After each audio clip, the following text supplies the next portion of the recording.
Hey everyone, welcome back to the hardware news recap of the week. We have a lot of stuff in this one, including some good news, like a highly repairable portable soldering iron from iFixit. Also, some news from Noctua, where the company is really aggressively, in a good way, approaching a potential problem for some of its NH-D15 G2s. And in addition to the good news, we're also going to talk about the PS5 Pro. So it was an active effort to counterbalance that one. Let's get started. Before that, this video is brought to you by Height and the Y70 case. The Height Y70 case has a lot of polish and heavy attention to detail on the finer points. The case can fit radiators that are massive in depth to the side mount, has cooling in the floor of the case for direct intake to the GPU, and tries to find a balance between structural support of dust filters without obstructing too much intake.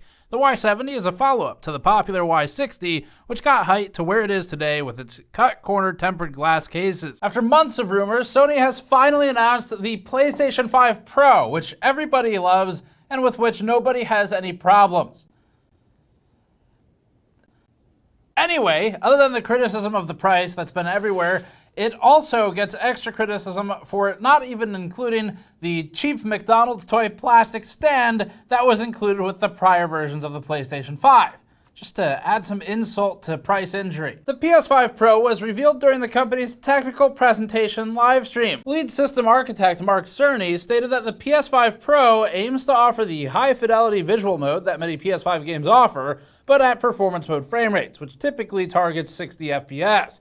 Sony stated that the PS5 Pro's upgraded GPU has 67% more compute units than the base PS5 and 28% more memory. Percentages are kind of a useless way to compare these two specifications because it doesn't actually mean anything. You can't extrapolate the performance cleanly. The claimed 45% faster rendering costs 55% more money than the digital PS5 Slim, or 75% more money than the original PS5 digital. And you can't compare the optical drive models because the PS5 Pro doesn't have one. The original PS5 digital was $400 at launch, the PS5 Pro, $700. Now, you're also getting 100% less plasticky stand, which, while not an impressive stand by any means, was at least a stand that was included in the price. And back when we ran thermal tests on the PS5, we did remark that Sony could improve on the stand design to better allow some of the exhaust out of that area, but we didn't mean by just eliminating it entirely. So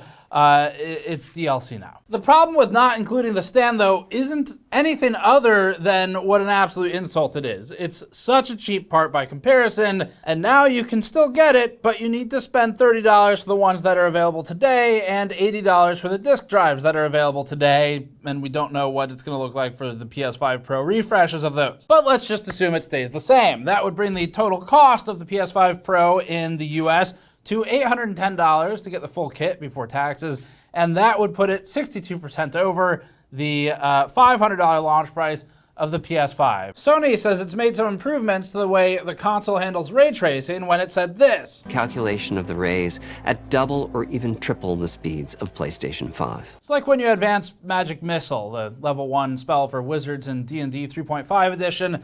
They don't necessarily become more useful as you get higher level, but the missiles do become more plentiful, or something. And also they strike unerringly, just like the PS5 Pro's price. Nerd jokes aside from decades-old D&D editions, the PS5 Pro also introduces PlayStation Spectral Super Resolution, which is the company's machine learning upscaling solution. Sony noted that games will have to be patched to effectively take advantage of the PS5 Pro's upgraded hardware. In a blog post, Sony also noted that PS5 Pro Game Boost can impact over 8,500 backwards compatible PS4 games running on the PS5 Pro, which it says aims to stabilize or improve performance and enhance image quality of the PS4 games. The PS5 Pro will also support Wi-Fi 7, VRR, and so-called A to so-called K gaming, which is straight bullshit and has been ever since the PS5 launched. We talked about it back then as well. They actually took it off the box at one point because it was such bullshit. But that hasn't stopped them from putting it back on. The PS5's display interface supports 8K, but actual gaming in 8K is not something with enough support for them to make those claims in any fair or reasonable way, in our opinions. But it didn't stop them, and it worked. CNET published an exclusive hands-on claiming to play at 8K gaming and buzzworded something about 4K ray tracing, saying, quote, "It's even more realistic in 8K resolution. I'm stunned by the clarity of the vistas in front of me. I'm wowed by a new 4K ray tracing mode. It almost feels like I'm in VR without the headset." Hopefully Sony paid for that advertisement, because if they didn't, that's it's a waste of Victorian-style flowery writing and prose about something that is pure marketing BS. But anyway, think about it this way. A $5,000 gaming PC can't play games at 8K. I mean, asterisk, I guess like Red Alert and StarCraft, you could probably play at 8K. But for the vast majority of things you would need to play at 8K in order to qualify as being an 8K gaming PC, it's not possible. So most people also, when they say 8K, 8K is not like a real spec. It's not a hard definition. There's no legal requirement to have a certain pixel count for claiming 8K. Normally people mean 7680 by 4320. If you're saying 8K gaming, in our opinions, it has to be able to render at 7680 by 4320 natively. Doing so with upscaling doesn't count. That's BS. And when you say 8K gaming, it implies native. So just because it can output 8K because of the HDMI spec doesn't mean it is able to actually game at 8K. And if we're gonna say stuff like that, then we might as well just start labeling all SSDs that are on PCIe Gen 5 as being 63.05 gigabytes per second SSDs, because that's what the interface can support. So clearly that's how it works. This is how we end up in BS arms races, where one vendor puts a stupid sticker on the box and the other vendor does it too, because if they don't, the uninformed consumer looks at it and goes, but this one has the sticker and that one doesn't, therefore I buy this one now. Anyway, Sony itself also uses phrases like this. And targets a super smooth 60 frames per second. And the whole time it's basically describing something that we've had forever in gaming, but as if any of it is brand new in any way. It's fine if they want to say it's new to the PS5. It's fine if they want to say it's better with the PS5 Pro. But insinuating that somehow there is mind-blowing technology in order to justify their price is Apple levels of walled dystopian reality distortion field. That's where we are with this marketing and announcement. Back to the news though, in terms of storage. It has a 2 terabyte SSD, so that makes it worth the $700 before the tax, with that, and before the stand and before the optical drive, and if you don't live in Europe. From an external design perspective, the PS5 Pro looks nearly identical to the base PS5 before it, with the exception of having 3 black horizontal stripes on the exterior of its chassis. Look, I don't know, maybe they're carbon fiber or something. Maybe that's where the price came from. This is the most expensive console Sony has ever released, and as we've seen in the comments, it's even worse for people in other countries. Now, the PS3, we're gonna come back to in a second, but the $700 US console is also 700 British pounds and 800 euros, even though $700 is 631 euros and 533 British pounds. Those are some steep prices for Europe. The PS3 is technically more expensive at launch when you factor in inflation. The 60 gigabyte version of that console debuted at for $599 US, which amounts to roughly $935 today. The PS3's price fell rapidly later, but the PS3 came with a Blu-ray drive, which was cutting-edge tech at the time, whereas the PS5 Pro does not come with a disc drive at all, and in fact comes with no cutting-edge physical hardware with usefulness external to the console at all, unlike the Blu-ray player. So this is an odd omission for something that carries the Pro label, we think, and Sony says it will eventually release a disc drive add-on for that system. Now, this does relate to a story about Sony we've reported on recently, with the company slowly exiting from manufacturing Blu-ray discs. Eventually forcing all game sales to go through digital stores will cut middlemen, like retailers and the used market, importantly for them, which obviously would reduce their profits if they can't sell every game directly to the customer. Now, pre-orders open up soon. It's going to launch on November 7th, and presumably this is also the date that Sony will begin playtesting the pricing for its future PS6, which you will need to play games like GTA 6 at smooth frame rates or something. So anyway, let's move on to something more positive, see what's the next topic. Microsoft recently eliminated approximately 650 roles across its Microsoft Gaming division. This quote comes from Microsoft Gaming CEO Phil Spencer. That's strange. We thought he was trying to... growing your business, growth. growth and growth, grow the Xbox business, grow. Microsoft's passively aggressively phrased elimination of 650 roles is a nice way of conveying that no people were harmed in the process. You weren't laid off, your role was simply eliminated. We're just clearing house. We're going to be doing a house cleaning with some of the software people. Now, to be fair, the writing's been on the walls for a while. These layoffs were inevitable. Microsoft has fallen on hard times. If you look at its... Oh, wait, actually, I'm second largest company by market cap in the world. Moving on, in an actual internal memo obtained by IGN, which is at least 50% better than us in letter count alone, Spencer stated, quote, "For the past year, our goal has been to minimize disruption while welcoming new teams and enabling them to do their best work. As part of aligning our post-acquisition team structure and managing our business, we've made the decision to eliminate approximately 650 roles across Microsoft Gaming, mostly corporate and supporting functions, to organize our business for long-term success." He also said this. "Some of you may die, but it's a sacrifice I am willing to make." Grow. The Federal Trade Commission, which has been against Microsoft's historic $68.7 billion acquisition of Activision Blizzard, has previously taken issue with Microsoft's mass layoffs, writing in a court filing, quote, "Microsoft's recently reported plan to eliminate 1,900 jobs," this was from the last one, "in its video game division, including its newly acquired Activision unit, contradicts the foregoing representations it made to this court. Specifically, Microsoft reportedly has stated that the layoffs were part of an execution plan that would reduce areas of overlap between Microsoft and Activision, which is inconsistent with Microsoft's suggestion to this court that the two companies will operate independently post-merger." Now, Microsoft in its newer statement said this, quote, "As part of running the business, there are some impacts to other teams as they adapt to shifting priorities and manage the life cycle and performance of games. Throughout our team's history, we've had great moments, and we have had challenging ones. Today is one of the challenging days," end quote.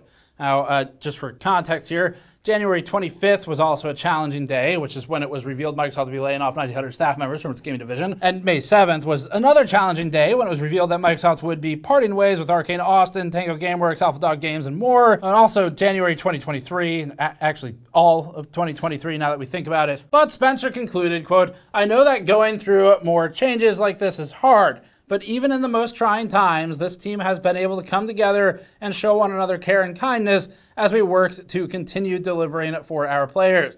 We appreciate your support as we navigate these changes, and we thank you for your compassion and respect for each other." Immediately following this news, Gamers Nexus was able to obtain some footage, we'll play it right now, of an emotionally distraught Phil Spencer. Let's move on to something actually positive. Noctua doing the right thing here. So Noctua sent us an email detailing some of its internal testing and an internal investigation it did regarding its NH-D15 G2. Now, the claim, or the thing they were looking into, was reported rattling noises, especially at or near maximum speed. Now, we never observed these in quite the way some of the comments had described observing it in their NH-D15 G2s. So the rattling was not something that was just uniformly present, and that's what I guess took Noctua months to look into this. So for our 3 samples, we didn't see it. However, Noctua says that they were able to reproduce the issue internally, and the company said this in an email to us, quote, "The data we've collected through feedback indicates that 98.7% of the users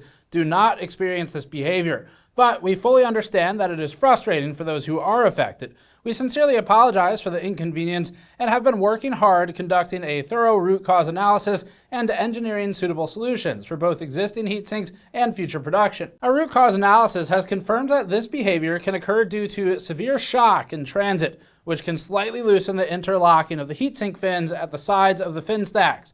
If this interlocking becomes less tight and the fans operate near their maximum speed, the airflow may induce a minute vibration of the fins, which can result in slight rattling sounds. To prevent this from happening and to provide a timely and seamless solution for customers who have been affected, we have created a set of adhesive stainless steel covers that can be attached to the sides of the NH-D15 G2 heatsink." And GN has photos of these from Noctua. We'll put them on the screen for the rest of this quote. Noctua continued saying, "The covers have no impact on thermal performance and reliably prevent any minute movement of the fins that may result in rattling sounds. We aim to have the first sets ready to ship, it'd be this week at the time of posting this." Noctua also noted that future production runs on the NH-D15 G2 may just include improved fin interlocking mechanisms in general, which would work around or bypass these issues completely. The company faced a challenge with its G2, and it's one that it brought upon itself, which is the price. At $150, it is the most expensive air cooler that we've ever reviewed, and certainly one of the most expensive air coolers that has ever been on the market for a computer cooling solution. So that price necessitates that it is effectively a perfect air cooler. It can't have any problems at that price. If you're paying for brand credibility and support, then those things need to be present. And we think they've done well here to make sure that they are. So it seems the company is delivering on that. Anything short of delivering on key strengths such as credibility and support especially, would be jeopardizing the cooler's viability, and Noctua seems to be aware of that. So that's good to see. Now, Noctua also stated that it will send stainless steel covers free of charge.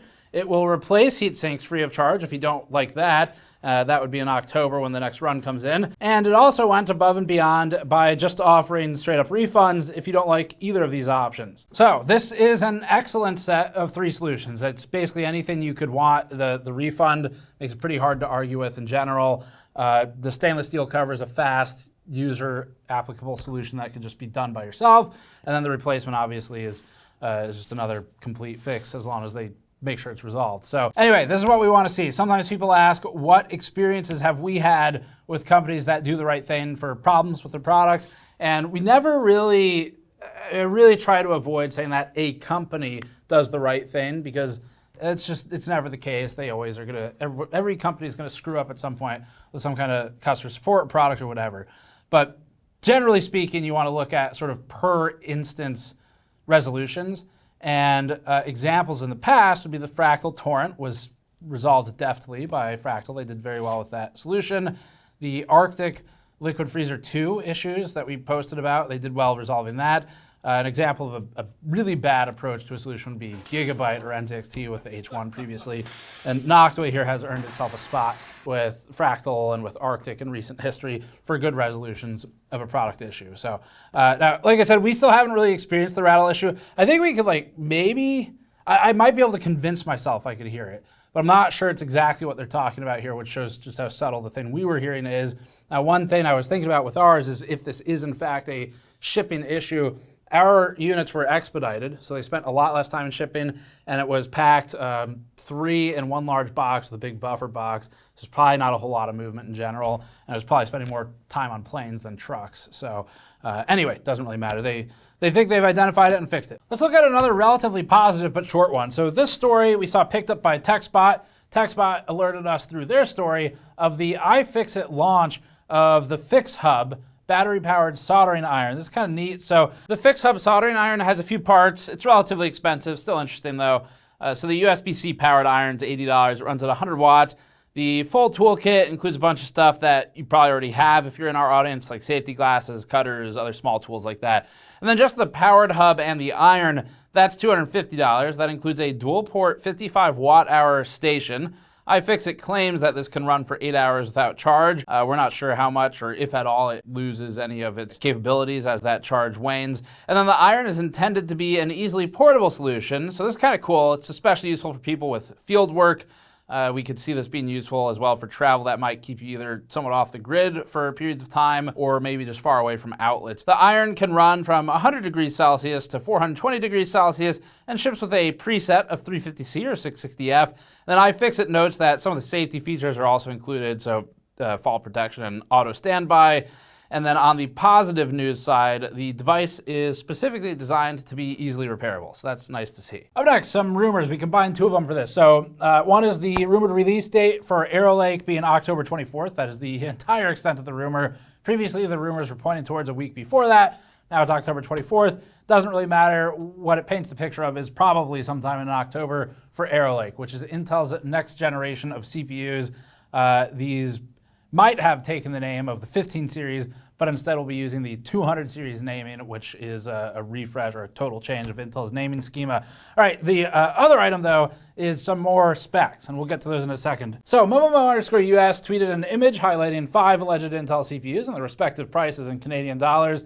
These parts supposedly include the 285K, that was $848, the 265K at $585, 265KF at $564, the 245KF at $448, and the 245KF at $425. So just for perspective, the $848 Canadian dollar 285K, alleged price anyway, would be about $625 US dollars, depending on how they split and sort the differences in taxes and tariffs. In other news related to that this week, BenchLife has updated its table of upcoming 200 series CPUs, and it's posted the rumored specifications for the 285K, 265KF, the 245K and KF, and most of these have been in some capacity leaked or at least talked about before, but it looks like the rumor sites are kind of firming up the specs listing. So this table is slightly updated from previous leaks. It includes some new details. Notably though, the total claimed frequency has come down from prior generations. However, depending on architectural changes, this may not necessarily be a bad thing. It's not all about frequency.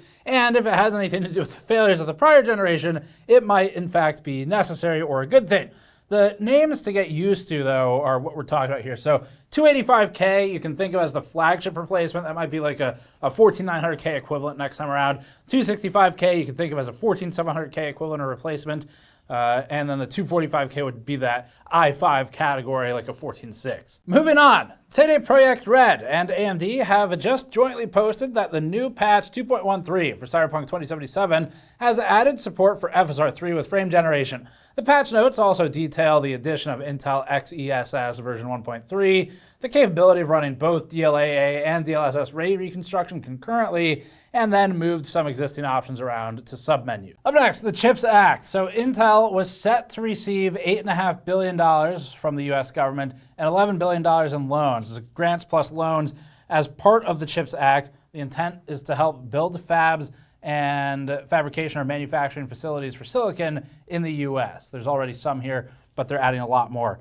Now, Intel's recent financial issues are presenting obstacles to receiving the money. Some of the financial issues include not having enough money, and that's causing problems for getting more of it, as it usually does here. Bloomberg reports that Intel would only get the funding from the government from the CHIPS Act by achieving, quote, key milestones and after significant due diligence. The publication reports that, quote, Intel has grown frustrated with what it sees as the government dragging its feet and has urged officials to release funding faster, end quote. Now, to be clear, this isn't something that Intel has, they didn't like put out a press release and say, yeah, we're really frustrated with the US government. Probably not a good move, but let's just say that that is something Intel said. The irony of being frustrated at anyone dragging their feet with the whole 10 nanometer thing and Skylake is not lost on us, at least. Anyway, in addition to its financial woes, the tension between Intel and the US government here is heightened by the news that Intel will be eliminating over or around 15,000 jobs. This is especially problematic because the CHIPS Act is designed to bring more Americans into the silicon industry, especially on soil. The US government has a lot of reasons to want fabrication here. We don't cover the political side of it, but you can imagine some of them might relate to things like national security. Intel's massive layoffs are counter to what the CHIPS Act was supposed to provide. The grants are intended to contribute to Intel's current mission of its fabs everywhere being built out, upwards of $100 billion worth of upfits and construction, including some in the US like Arizona and Ohio, alongside expansions and upfits to existing facilities. Intel has fabs around the world, but it has been investing in the US with the government assistance recently. Notably, Taiwan Semiconductor, or TSMC, is also heavily invested in the US and is building fabs near some of Intel's. We haven't heard any news of TSMC's grants facing similar issues. Now, at the same time, just as some commentary, Intel does seem like the type of company that the US government wouldn't allow to fail. There's plenty of examples. Just think about Boeing. Okay, wait, there's probably a better example. Moving on. In a semi-annual performance briefing, Chinese chipmaker Loongson Technology claims that its upcoming 9A2000 graphics card is capable of meeting the RTX 2080 in performance. With the help of machine translation, IT Home reports that the company is currently trying to, quote, reduce the silicon area and power consumption through design optimization. IT Home reported that when an investor asked if the company can build a computer with its own CPU and GPU that's capable of running Black Myth Wukong, Loongson Technology Chairman and General Manager Hu Wei-Wu stated, quote, "In terms of CPU performance, 3 A6000 plus commercial graphics cards should be able to support it, but software adaptation or binary translation is required to solve software compatibility issues." Speaking on the GPU side, he continued and said, quote, "In terms of GPU performance, or general purpose GPU performance, the display performance of 9A2000 should be able to support it. In other words, this comes down to drivers. The company's upcoming 9A1000 GPU, which is expected to come out before the 9A2000, does not currently support DirectX 12. But IT Home reports that Loongson Technology may support it in the future." Now, some of this is familiar to what we reported on with MTT, or More Threads Technology. Previously, we reviewed one of their GPUs. More Threads Technology, if you don't know, is also a China-based GPU chip designer. And we looked at that one. The biggest limiter for it was it just couldn't launch basically anything. It was the least compatible device I think we've ever tested.